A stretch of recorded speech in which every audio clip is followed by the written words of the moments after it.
this one was less awkward. The Black Phone stars Ethan Hawke and is about this killer called the Grabber.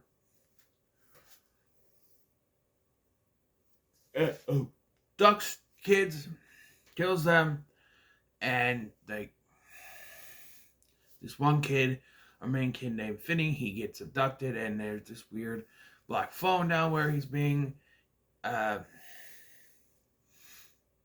kept, that keeps ringing, but he keeps getting told that the phone doesn't work, but he's talking to the dead kids. And yeah. So just I saw the commercials, like I thought this had already come out like last year because they kept advertising for last year and they kept getting pushed and pushed. Hollywood, stop pushing your movies back, okay? For the most part, this whole pandemic is done, for the most part. But they keep pushing movies back, and I'm sick of it. Oh, this movie gets pushed back. This movie gets pushed back. Stop it. There's no reason why you have to push your movies back anymore, other than they weren't done. And I don't think that in the case of most of the movies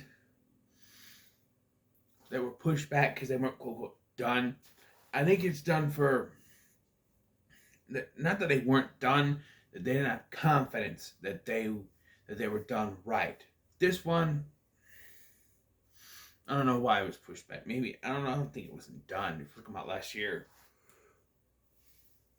2021, but it came out this year in 2022. So we have the Black Phone. So yeah, the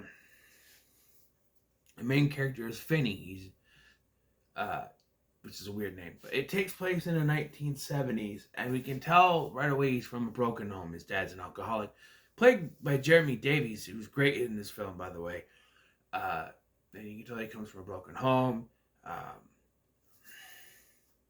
He plays baseball, but he's bullied, and yeah, we gotta rely on bullies again. And look, I understand bullies are a way of life, but I'm just sick of every movie and TV show using bullies as a plot point. Like, the whole plot line for Finney, facing off against the Grabber at the end of the film, starts with the bullies at the beginning of the film and moves forward, and I'm sick of it.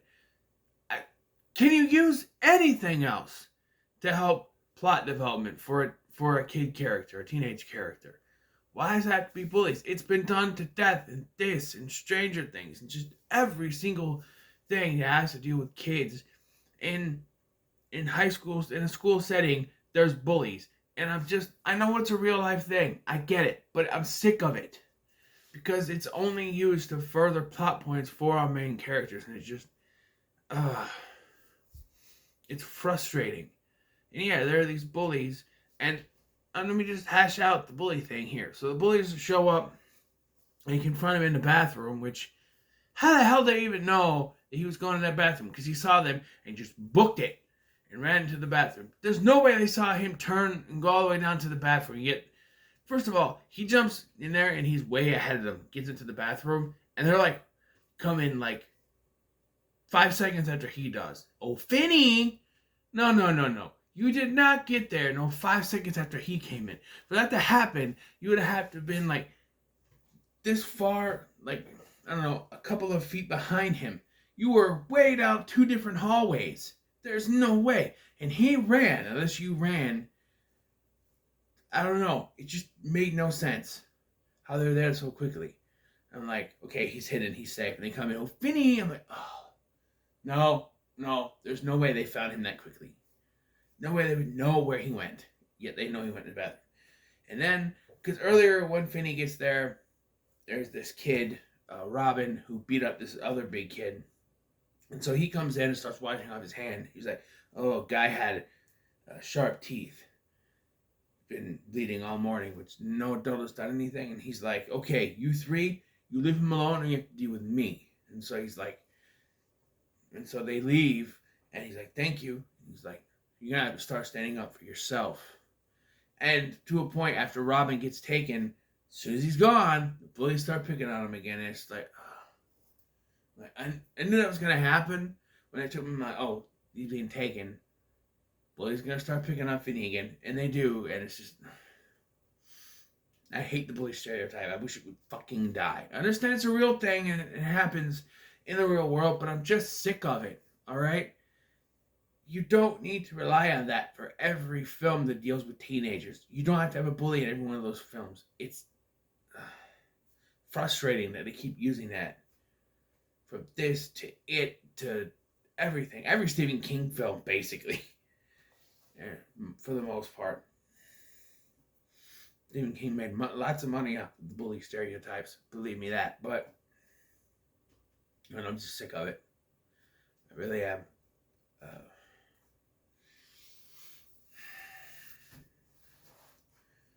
Yeah. And there's also like the home life. We see that the sister, Gwen, has these visions. And because when the, what's his name? Not Billy. No. The baseball kid that he talks to at the beginning, he goes missing. Which, by the way, it is like shown that these kids are getting killed by either the grabber or he says there's someone else who kills them, which could be a lead into a sequel. Because he tells Finney, he's like, I don't kill anyone. There's someone else that kills them. And I'm like, I think it's led to imply that the brother's in on it. Although we see that's not true because a couple scenes before this, he's up there coked out of his mind and saying, well, I've tracked it down to here. Like he's trying to solve where it could come from. Which, by the way, this movie reunites Ethan Hawke and James Ransone from Sinister. This is directed by Scott Derrickson, by the way, who did Sinister. And I don't know if he did Sinister too, but he did Doctor Strange. So, yeah. And they're brothers in this. So, it's very interesting.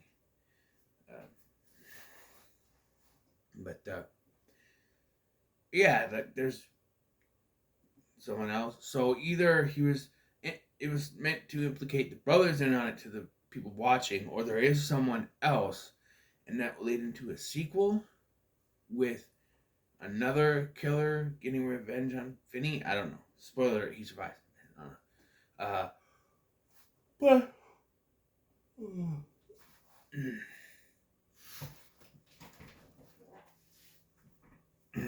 I don't know. But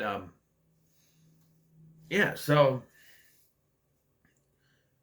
we see this, like, we don't see how he abducts any of the other kids until we get to Finney, where he's like, walking, he's like, hey, I'm a magician, want to see a trick? Yeah, sure.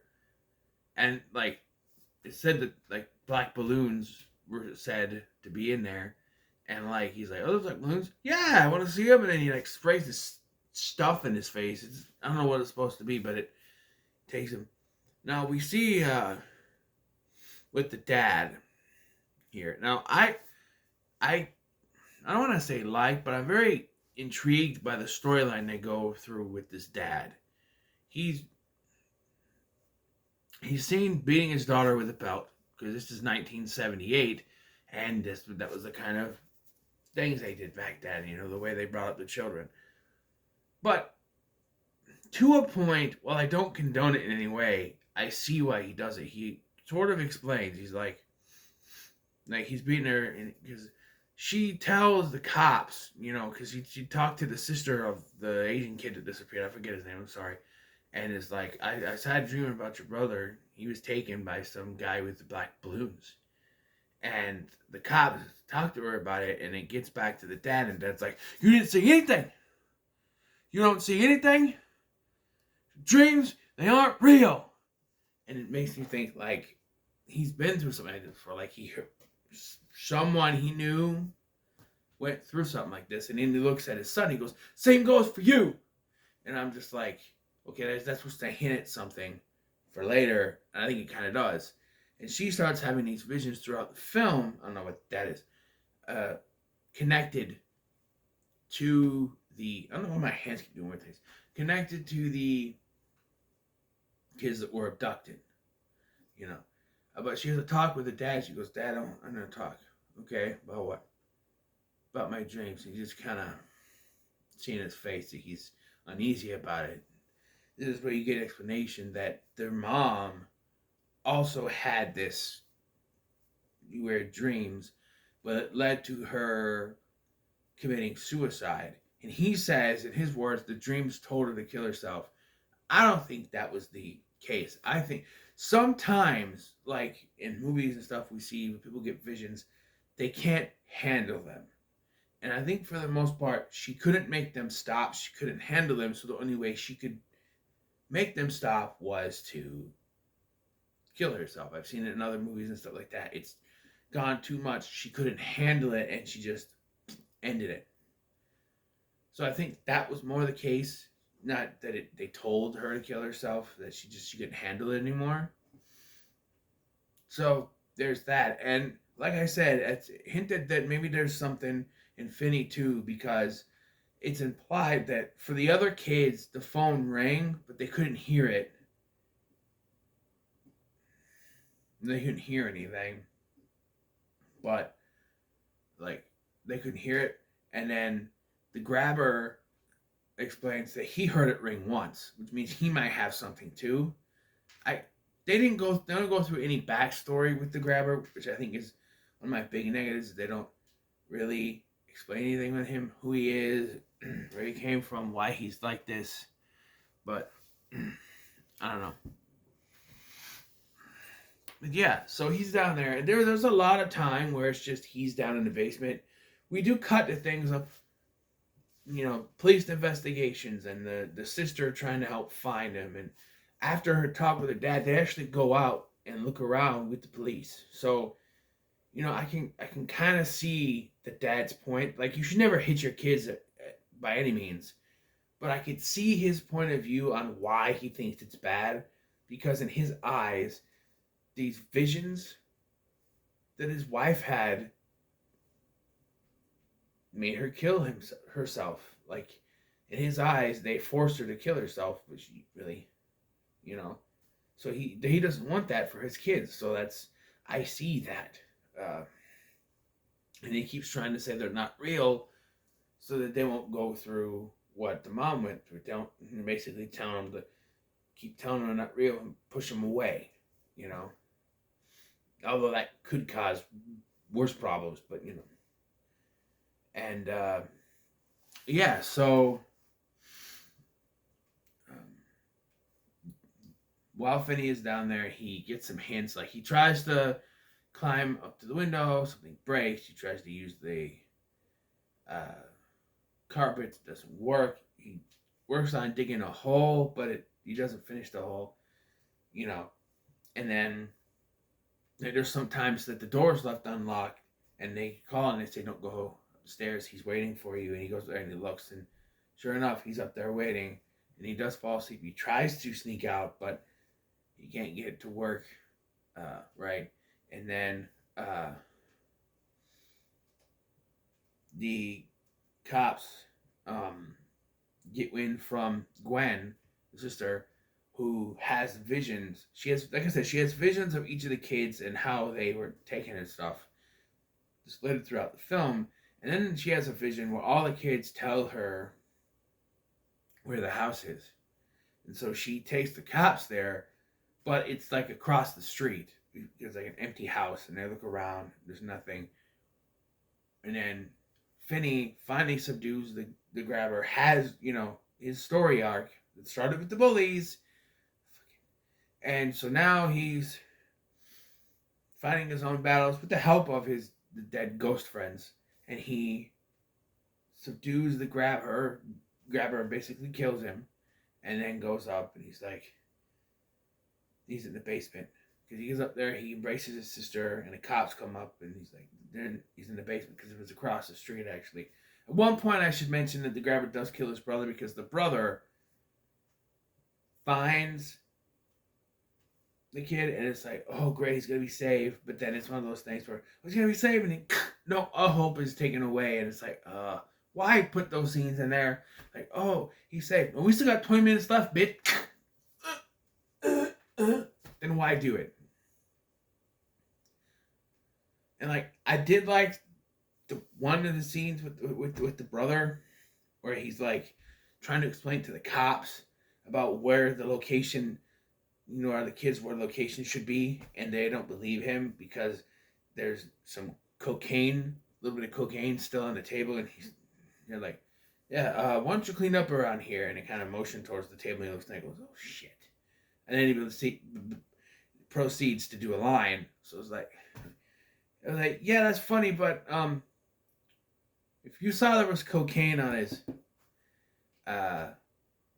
table, why don't you arrest him? Cocaine is illegal, even still now. And you saw that there was cocaine there.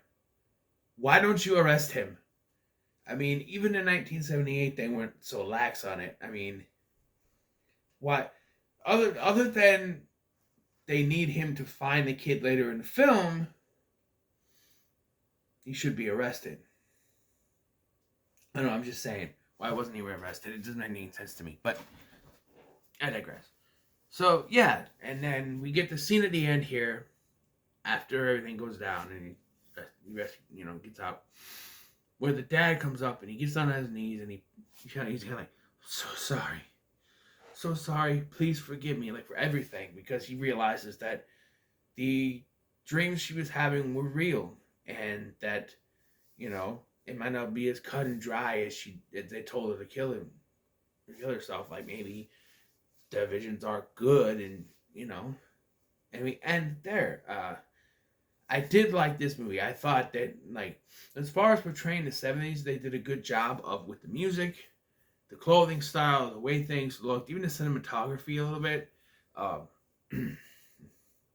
Mentioning certain movies, like there's Emergency, which is like a TV show back in the day with Kevin Teague. And then you have, he's watching The Tingler at one point, which I haven't seen The Tingler. Was there actually like red for the blood in that movie? Kind of cool for a black and white movie to do that. There's a Tingler,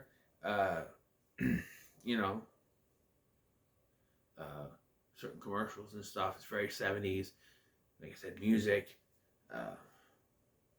Yeah.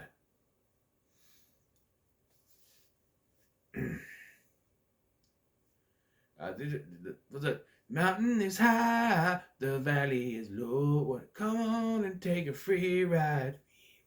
That song was playing there. A lot of 70s music. Oh, there is one thing I want to point out that made me think. Okay, so after the baseball scene, you see this kid. I think it's Finney. He has this little rocket in the baseball field that he shoots up, and I'm like, wait a minute. Like, that's the Sandlot 2. Sandlot 2 has a kid. Same kind of hair length, too. Because it's Small's brother in that one. Yeah, there's a Sandlot 2. He has a little rocket. The whole plot of that movie is that he shoots a rocket in the Sandlot that lands in James Earl Jones' yard, and they're afraid to go get it. Much like the first film with the baseball, it's a rocket.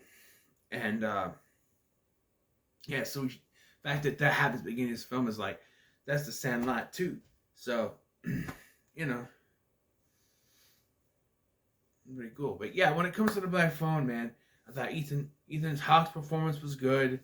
The kid who played Vinny, he was good. I even like James Davies to a point, playing this character who has been through a lot, And he's not justified in how he treats his kids. I don't condone it whatsoever, but I see his point of view where he thinks that if he allows those visions to consume his kids like they did his wife, he's going to lose them too. I see that. He's not handling it in the right way whatsoever, but I see his point of view on that. And he does apologize by the end of the film. If anything, he has a decent arc. But when it comes to the Black Phone, I'll say it's pretty good. So, what are your thoughts on the Black Phone? Let me know in the comments below. Make sure to like, share, and subscribe. By the way, my phone is black. Thank you for watching. I've been Scotty, and I'll see you in the next one.